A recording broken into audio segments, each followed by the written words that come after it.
Good morning, afternoon, or evening, everyone. Today, we're diving into a topic that's both important and timely.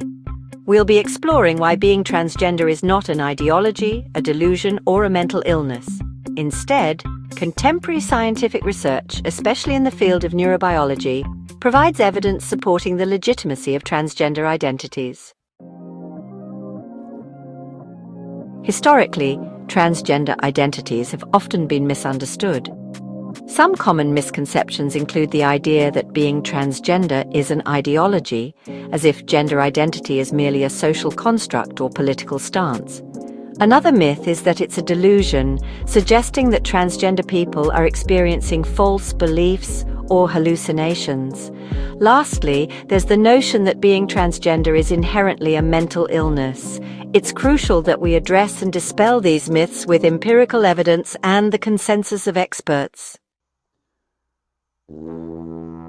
Gender identity, which is the deeply felt internal experience of gender, is a core aspect of human diversity, much like ethnicity or personality traits. Leading health organizations such as the World Health Organization and the American Psychiatric Association have clarified that gender diversity is not a disorder. Instead, it's a natural variation of human experience.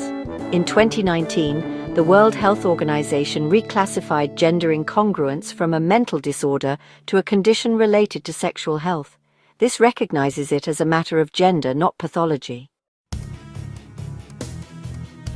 Recent studies have identified neurobiological variations that correlate with gender identity.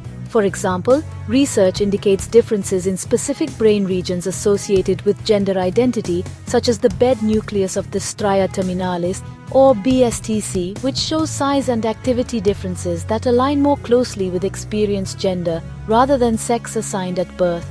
Variations in neurotransmitter levels and receptor densities have also been observed, and these are consistent with neurobiological diversity rather than pathology. Multiple neuroimaging studies demonstrate structural and functional brain differences that are more aligned with an individual's experienced gender than with their sex assigned at birth. Evidence also suggests that hormonal influences in utero can influence brain development, contributing to gender identity diversity. These findings indicate that gender identity is rooted, at least in part, in neurobiology, reinforcing the understanding that transgender identities are part of the natural variation in human brain development. Understanding the biological basis helps refute misconceptions that transgender identities are a choice, a delusion, or a mental illness. Scientific validation aids in promoting respectful evidence-based healthcare, including mental health support, social acceptance, and access to gender-affirming treatments. Recognition by the World Health Organization and other health authorities influences policies to protect transgender rights and to depathologize gender diversity. Thank you for your attention. Please share this video far and wide. Education is important. In summary, being transgender is a valid aspect of human diversity, supported increasingly by scientific evidence. Neurobiological studies show structural and functional brain differences aligned with gender identity. Major health organizations have reclassified gender incongruence, affirming its non-pathological status.